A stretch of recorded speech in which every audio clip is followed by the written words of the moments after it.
Alors, dans cette vidéo, je vous propose de voir comment personnaliser des visuels avec Canva. Pour ce faire, donc, vous allez pouvoir créer un design. Admettons que nous partions sur une publication Instagram. Donc, vous cliquez sur Design, publication Instagram, et plusieurs modèles qui me sont proposés sur la gauche. Modèles que vous pouvez sélectionner ou vous pouvez, via l'onglet de recherche ici, mettre des mots-clés vous permettant d'avoir des modèles correspondant à votre recherche. Alors, si je prends ce modèle-ci, vous voyez, ce visuel est principalement composé donc de fruits de mer, de poissons. On est sur des tonalités donc plutôt marron, orange. Vous voyez ici le style du modèle, vous retrouvez la palette de couleurs. Ce qui ne correspond pas forcément à votre identité graphique. Ce qui signifie que ce modèle-là, si vous l'avez choisi, c'est que ses composantes vous plaisent bien, la structure, la façon dont il est présenté, voilà. Par contre, pour pouvoir le personnaliser, donc lorsque vous choisissez un modèle, vous voyez, chaque élément est bien cliquable et donc personnalisable. Donc ce qu'on va faire, c'est on va personnaliser ce modèle pour qu'il puisse davantage correspondre à ma charte graphique, à mes couleurs, à mon identité visuelle, de façon à avoir un visuel personnalisé.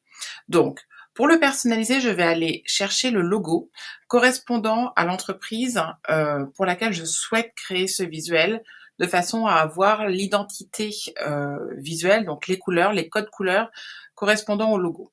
Donc, une fois que je suis ici, je vais aller dans l'outil importer. Alors, j'ai importé le logo tout à l'heure, donc vous pouvez soit aller chercher votre fichier, le logo, au sein de votre ordinateur, et il va venir dans cette bibliothèque d'images, en fait, qui correspond à vos éléments importés. Vous allez pouvoir cliquer dessus pour qu'il vienne se positionner sur le visuel. Alors, vous pouvez le retravailler, retravailler en fait sa taille, son format. Hop. Je vais le mettre ici pour l'instant. En le mettant ici, vous voyez tous ces éléments qui sont personnalisables. Si je clique dessus, admettons que je souhaite changer ces couleurs parce que la couleur marron ne correspond pas du tout à l'identité visuelle de cette entreprise Kermaré. Donc je vais cliquer sur cette zone texte. Je vais cliquer sur la couleur du texte. Et vous voyez ici sur la gauche, en fait, il vous propose donc alors là, il vous met couleur du document, identité visuelle, donc ce sont les couleurs voilà, récemment utilisées pour mes identités visuelles, ou ici, couleur de la photo. Donc couleur de la photo, il a récupéré les couleurs se rapprochant de la photo composant votre visuel, ou bien ici, vous avez les couleurs correspondantes à votre logo.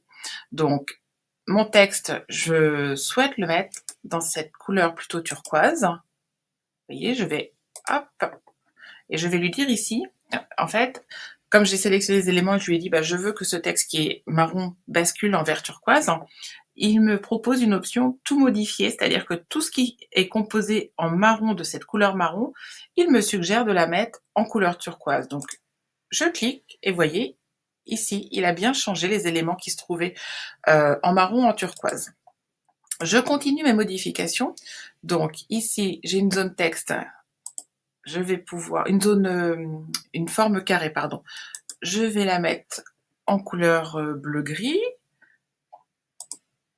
Ici, ce texte, je souhaite le mettre d'une autre couleur, plutôt gris foncé, on va dire, qui va reprendre en fait une couleur grise qu'on retrouve dans la photo.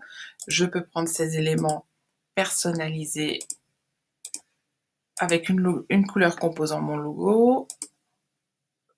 Et je continue comme ceci. Alors, je vais pouvoir mettre... Tac.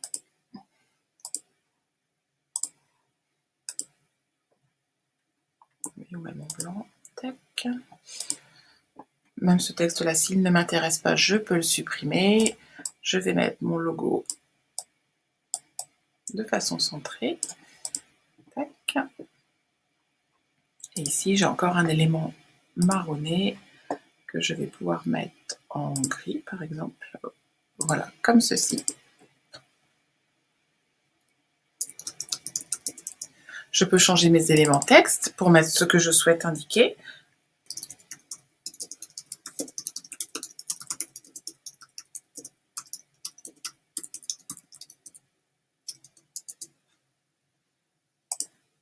Je peux modifier aussi si je trouve que j'ai trop de vert turquoise. Hop. Et vous voyez, je me retrouve avec un modèle qui est composé des couleurs se rapportant à mon logo, donc à mon univers de marque, à mon identité visuelle, et plus du tout, qui ne ressemble plus du tout au visuel initial. Alors, on a gardé la même composition, mais en fait, les couleurs ont été changées, ce qui fait que vous disposez désormais d'un visuel personnalisé et adapté à vos couleurs, aux couleurs de votre identité visuelle.